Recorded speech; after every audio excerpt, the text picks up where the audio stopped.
What's up, guys, in the works, and welcome to my Aftermath Recon guide, where we're going to be looking at the ins and outs of playing the Recon class on these new Aftermath maps. Because I feel like this DLC has kind of revitalized my interest in playing the Recon kit. You guys know back when Battlefield was new, and for the most part of the early spring last year, I was a Recon player. I loved playing very aggressive with the sniper rifle.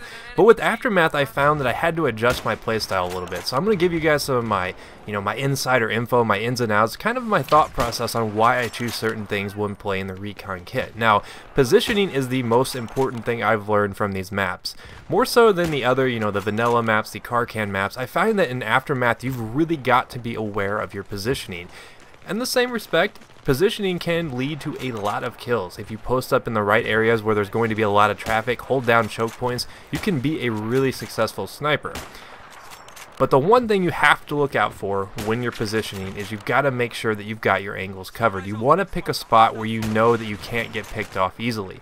Now with these maps, there's a lot of rubble. There's a lot of stuff where you can kind of wedge your way into. And I think that's really important when playing the Recon kit. Now a lot of people look at that and they're like, oh, that's newbie, that's not playing Battlefield, you're just sitting there camping, you're not playing the objective.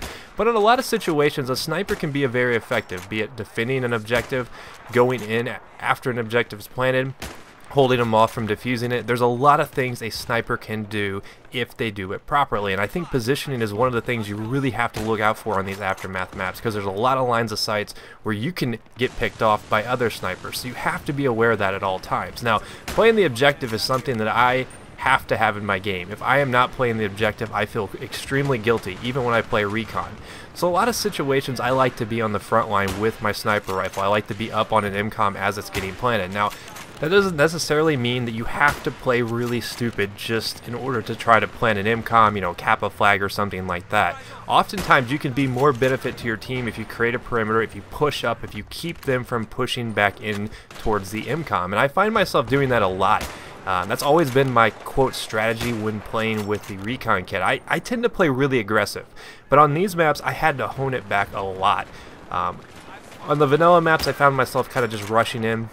Oftentimes I was the one to plant the MCOM, and then I would die, and I was like, man, I feel like I'm pushing in, I'm getting the MCOM planted, then I'm dying, and I'm just losing a ticket, and they're defusing it. They're getting their free points just because I ran in like an idiot. Well, I learned that these maps, there's a lot of weird lines of sight that you have to learn, and playing those lines of sight to your advantage really helps you when you're out there PTFOing, when you're out there defending a planted objective. So there's a lot of things the Recon kit can do on these maps, because like I said, there's a lot of choke points, there's a lot of weird crevices that they like to poke their heads out of, and I find the sniper can do a really good job of kind of clearing those out for your infantrymen, give them an opportunity to push in. So you don't necessarily have to be the one to plant the MCOM. I mean, if you're playing on a 32-person server, that means you're like 1 out of 16 that you're going to be the person that plants the MCOM. And if you're playing on a 64-person server, the percentage is even lower. So there are teammates. You do not always have to be the one out there planting the objectives.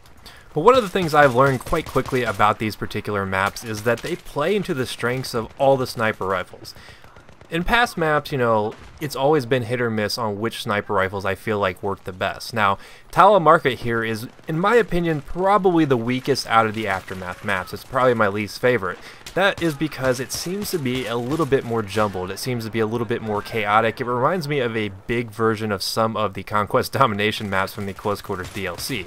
And that being said, I don't necessarily dislike it, but I feel like it doesn't really play into a bolt action sniper. And a lot of people get on me, in my showdowns for not giving love to these semi-auto snipers. They are part of the Recon kit. A lot of people do enjoy using them. So I was like, alright, I'll sit down and talk a little bit about my thought process using these particular weapons, because they are a portion of the game, and there is some areas of the Aftermath maps where it actually does benefit to have a semi-auto sniper, and I think Market is a good example of that.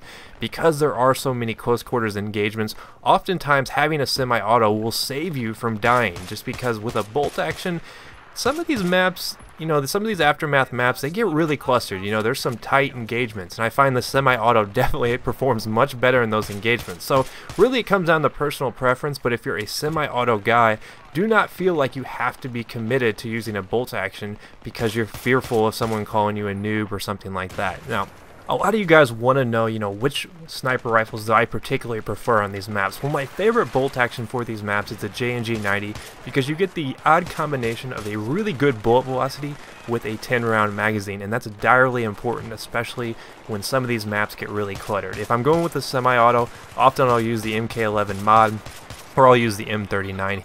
And some of the attachments you might want to consider are the lower zoom scopes. You may notice from a lot of the gameplay I've been showing you, I've been using either 8 or lower. I'm not wasting my time with ballistic scopes. You do not need to use the ballistic scopes on any of these Aftermath maps.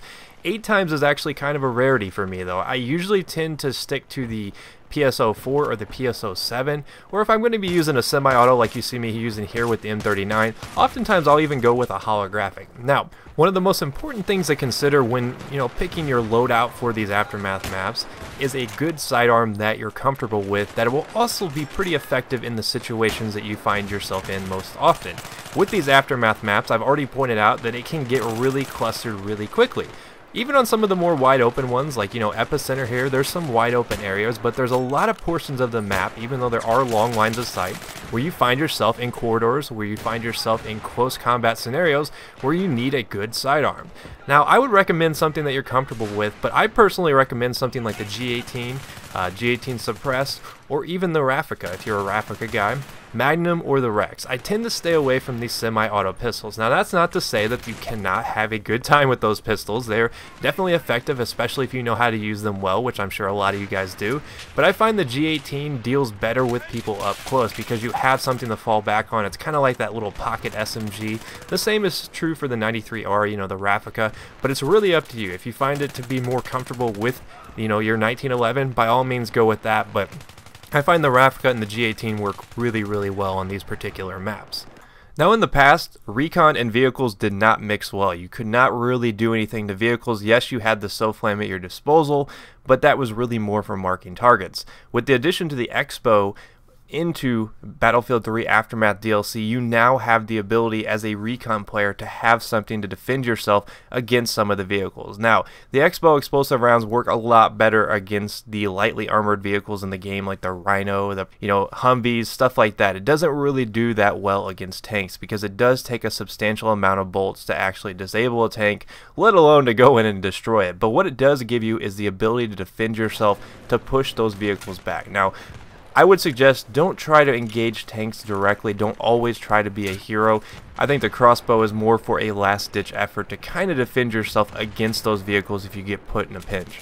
Now, one of the biggest urges for a lot of snipers is to use your spawn beacon and parachute on top of the building. And let's face it, building snipers are freaking annoying. I think it annoys even the best of players because they get up there, they're taking pop shots at you on the ground. They don't really ever benefit the team. I mean, it's frustrating from the standpoint of being an infantry player down on the ground, having to spawn on one of your squad mates who's conveniently parachuted himself 1,000 meters away on top of a building, way away from the objective. So avoid the urge to building snipe in Aftermath. It's not as effective as you might think. A lot of people, they see people up there, they're like, oh, I want to be up there too, but really you're just putting yourself at risk. You're easy prey for all the scout helicopters, and you would be a much bigger benefit if you were down on the ground, forming those perimeters around the objective, pushing people back, playing the Recon role, how it's going to be most effective in Aftermath. Can you do well on top of buildings in Aftermath? Yes. Is it going to be the most advantageous positions? No. So I would say for the most part, resist the urge as a Recon player to get up there. Now, if you go back into my old video catalog, if you look at some of my early sniping videos, I played really aggressive. I did a series where I basically went through the ins and outs of how I play aggressively, my thought process on playing the objective while being a Recon kit with a bolt action. Because a lot of people look at the Recon class and the first thing that pops into their head is, oh, that's a camper. That's someone who doesn't play the objective. He's not going to help the team at all. And that's one of the common misconceptions that really bothered me about the Recon kit. It's not really the kit. I think it's the player. I mean, if you look at the way these kits are set up, you can be really versatile with them. I think the Recon kit is designed to be that frontline offense. That's why you're given the spawn beacon. So use that to your team's advantage. Don't not put the spawn beacon down.